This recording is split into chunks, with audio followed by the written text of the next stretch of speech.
somewhere in Europe, life still follows the rhythm of the land, the seasons, and traditions older than modern borders. Fields awaken with the morning sun.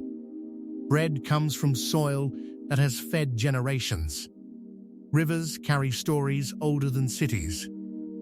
This is Ukraine, a place where the past and present flow together, each rooted deeply in the rhythms of its land. A country where the legendary cornosm, the rich black earth, helped earn the title the breadbasket of Europe, where the mighty Dnipro River flows through the nation's heart, linking ancient settlements with modern skylines, where embroidered shirts preserve family histories, bustling markets still bring communities together, and everyday traditions remain a way of life rather than a memory. The world often sees Ukraine through extraordinary moments, but the true story lives in the ordinary ones. Today, we're leaving the headlines behind to discover a country shaped by its land, sustained by its people, and held together by traditions that have endured for centuries.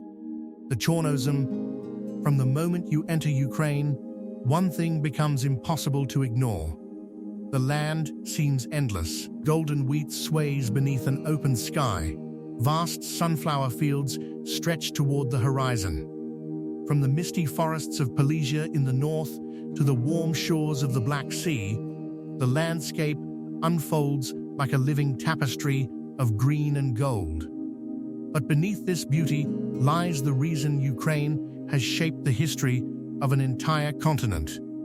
The Chornosm, the legendary black earth, rich with organic matter and formed over thousands of years, it is among the most fertile soils on the planet. It turned Ukraine into the breadbasket of Europe, producing immense harvests of wheat, corn, and sunflowers that feed millions far beyond its borders. But to Ukrainians, the Chornosm is more than fertile ground. It is memory. Generation after generation has planted seeds into this same earth, passing farms, traditions, and stories from parent to child until the land itself became part of the national identity. Some families even carry a handful of Ukrainian soil when leaving home, a quiet reminder that distance can separate people from a place, but never from where they belong. Here, the earth is not simply cultivated, it is respected, because the land has always given life before it gave wealth. And while the fields define Ukraine's countryside, the heartbeat of modern Ukraine begins somewhere else, deep beneath the streets of Kiev, where millions begin each morning in one of the world's most remarkable metro systems. The Kiev Metro, for millions of Ukrainians, the day begins before the city is fully awake. The first tram rattles through the streets. Coffee kiosks unlock their windows. Bakeries fill the morning air with the smell of fresh bread. And beneath Kiev, another city quietly comes to life. People descend into the Kiev Metro. Students heading to university. Doctors begin long shifts. Office workers, builders, grandparents, and school children, each following a routine repeated thousands of times before. The stations are extraordinary. Marble columns, colorful mosaics, and glittering chandeliers make them feel more like grand halls than railway platforms. Built during the Soviet era, many are deep enough to serve as shelters, yet every morning they are filled with something far more ordinary. Life, as the trains emerge above ground, trams in Odessa, trolleybuses in Kharkiv, and buses across the country continue the journey. Many people stop briefly at a neighborhood kaviarnya, where a strong cup of coffee and a familiar greeting become part of the morning ritual before work begins. This is how living in Ukraine often starts, not with landmarks, not with monuments, but with ordinary people moving through an extraordinary city. And when the workday begins, there is one place where the country's true character reveals itself. The Rynok, a market where buying food has never been just about food. The Rynok. If you want to understand how people live in Ukraine, don't begin at a monument. Begin at the Rynok, the local market. From early morning, stalls overflow with the colors of the season.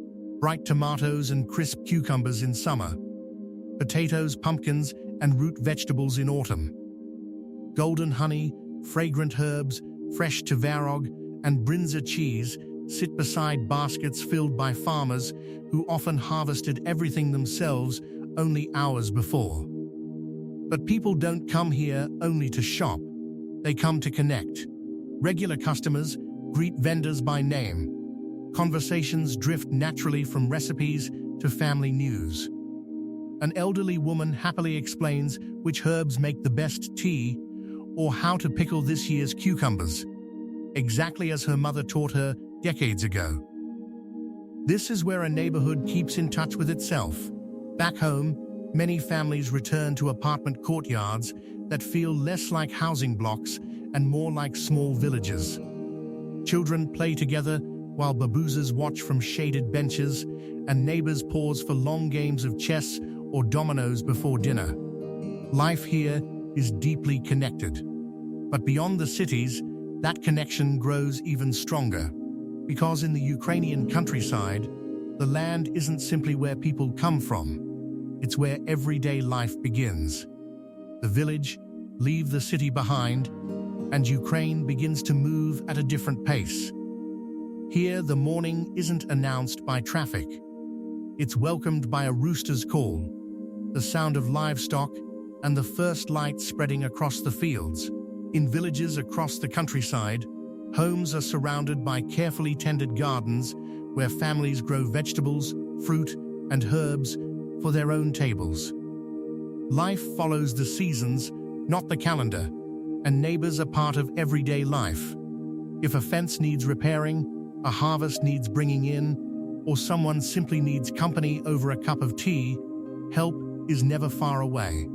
Even many city families keep this connection alive through the dacha, a modest country cottage with a garden where weekends are spent planting, watering, and harvesting together. By late summer, kitchens become workshops. As cucumbers are pickled, fruit is turned into varenia, and shelves fill with jars prepared for winter. This isn't simply gardening. It's a way of living that has been passed from one generation to the next. And just as deeply rooted as the land itself, it is the culture that continues to shape every Ukrainian home. The Vyshyvanka, living in Ukraine, means growing up surrounded by traditions that are not preserved behind glass. They are living, spoken, worn, passed from one generation to the next. Perhaps nothing represents that better than the Vyshyvanka, Ukraine's traditional embroidered shirt. At first glance, it is simply beautiful. Look closer, and every stitch begins to tell a story. Different regions weave different patterns. Some symbolize protection and family, others celebrate prosperity, love, or new beginnings. Every design carries a piece of the people who created it. The Vyshyvanka is not reserved for museums or tourists. Families wear it proudly at weddings, national celebrations, graduations, and important moments throughout life, because it represents both belonging and tradition. That same spirit can be heard in the gentle melodies of the bandura, in centuries-old folk songs, and during celebrations such as Easter and Christmas, when families gather to paint pisanki, prepare Pascha bread, and continue customs that have survived for generations. Ukraine honors its past, but it doesn't live in it, because beyond the traditions, another Ukraine is quietly building tomorrow, where fertile farmland and modern technology grow side by side. The economy, living in Ukraine, often means standing with one foot in tradition and the other in the future. For generations, the country's fertile Chernozem has made farming a way of life. Every spring, fields across Ukraine are planted with wheat, corn, and sunflowers. By late summer, the harvest begins, and families gather at their dachas to pick vegetables, preserve fruit, and fill shelves with homemade jars that will last through the winter. the land still shapes everyday life. But it no longer tells the whole story. In Kyiv, Lviv, and Dnipro, another generation is building a different future. Software developers, engineers, and entrepreneurs work from modern offices and neighborhood cafes, helping Ukraine become one of Europe's growing technology hubs. Here, a farmer driving a tractor and a programmer writing code are both helping build the country's future.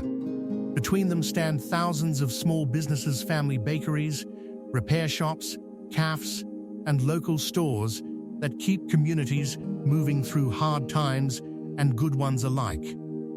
In Ukraine, resilience isn't just an idea. It's part of everyday work. And after a long day's work, almost everyone eventually gathers around the same place. The family table. The table, if there is one place where Ukrainian life comes together every day, it is the family table. Meals here are rarely rushed. They are prepared from fresh ingredients grown in gardens, bought from the rynok, or harvested from the family dacha. At the center of almost every table is chleb bread. More than food, it is a symbol of welcome, generosity, and home. Offering guests bread and salt remains one of Ukraine's oldest traditions of hospitality. Then comes borscht. Every family has its own recipe, carefully passed from one generation to the next. Some serve it steaming hot with smetana and soft pampushki. Others prepare it cold during the summer heat. No two kitchens are exactly the same, and that is part of their story. Alongside it are handmade vareniki, holubtsi, deruni, and shelves filled with varenya, pickled vegetables, and preserves prepared for the winter months. Around this table, recipes are shared, stories are remembered, families stay connected, and beyond every kitchen window lies the landscape that made these meals possible, a country of rivers, mountains, forests, and endless open plains waiting to tell the next chapter of Ukraine's story. The landscapes, living in Ukraine, also means living with the land, not just looking at it, depending on it. Across the country's heart, the vast Eurasian steppes stretch, where fields of wheat and sunflowers seem to merge with the horizon beneath an endless sky. These open plains have shaped the rhythm of Ukrainian life for centuries, reminding people that every season brings new work and new rewards. Far to the west, the landscape changes completely. The Carpathian Mountains rise through forests, rivers, and quiet villages where the traditions of the Hutsul people are still proudly preserved. During summer, families hike wooded trails, gather wild mushrooms and berries, and spend long days surrounded by nature that feels both peaceful and timeless. Flowing between these landscapes is the mighty Dnipro River, carrying water south to the Black Sea while connecting cities, villages, and generations along its banks. In warmer months, its shores fill with swimmers, anglers, and families sharing picnics beneath the trees. For Ukrainians, nature isn't somewhere you escape to. It's part of everyday life. And just as the rivers connect the land, railways, roads, and digital networks connect the people who call it home. The infrastructure, for many families, that connection begins with the railway. Trains link bustling cities with quiet towns, carrying students home for the weekend, grandparents to visit their families, and travelers across the country. On overnight journeys, the gentle rhythm of the tracks, a cup of tea served by the providnik, and conversations shared between strangers become part of the experience itself. Inside the cities, daily life moves just as smoothly.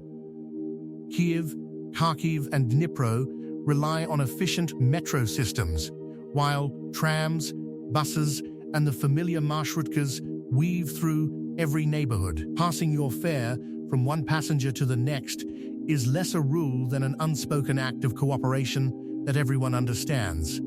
Yet modern life doesn't end with transportation. Even in villages surrounded by farmland, high-speed internet and digital services have become part of everyday living. Banking, government services, and communication are often managed on smartphones, reflecting a country that embraces innovation without losing its traditions. And it is the young generation comfortable in both worlds that is carrying Ukraine into its next chapter. The youth living in Ukraine today also means watching a new generation shape the country in its own way. Many leave their hometowns to study in Kyiv, Lviv, Kharkiv, or other university cities, carrying with them the values they grew up with while embracing new ideas and opportunities. They fill lecture halls, launch startups, create music, build businesses, and dream about the future with a confidence that feels distinctly their own. Yet they rarely leave their roots behind.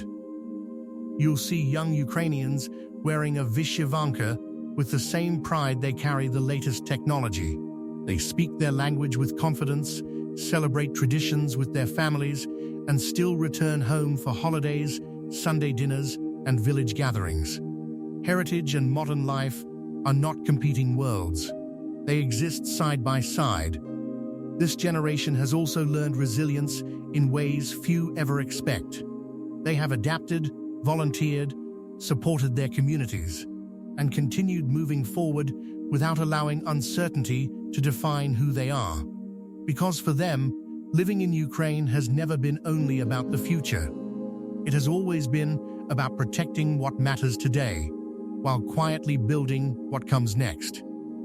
Living in Ukraine means understanding that ordinary life carries extraordinary meaning. The challenges are real. Air raid sirens, uncertainty, and loss have become part of the country's daily vocabulary. Yet what stands out most is not how life pauses, but how it continues. Markets are still open each morning. Children still go to school. Trains still arrive. Families still gather around bowls of borscht, tend their dakas, and wear the vyshyvanka with quiet pride. That is the story the headlines rarely capture. Ukraine is not defined only by the hardships it has endured, but by the determination to preserve the simple rhythms that make a life feel whole. The Chernozem still nourishes the land. The Dnipro still flows toward the Black Sea. Traditions still pass from grandparents to grandchildren, because living in Ukraine is, above all else, an act of continuity.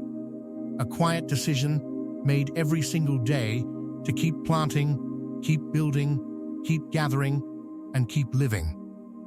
As evening settles over the Dnipro and the lights of Kyiv begin to shimmer across the river, Ukraine quietly reminds us who it has always been. The headlines may change, but the Chernozem still nourishes the fields. Families still gather around the table. Trains still cross the country. Traditions still pass from one generation to the next. If this journey showed you a different side of Ukraine, subscribe and join us as we explore the world's most remarkable places beyond the headlines. And tell us in the comments which part of Ukraine stayed with you the most. Until next time.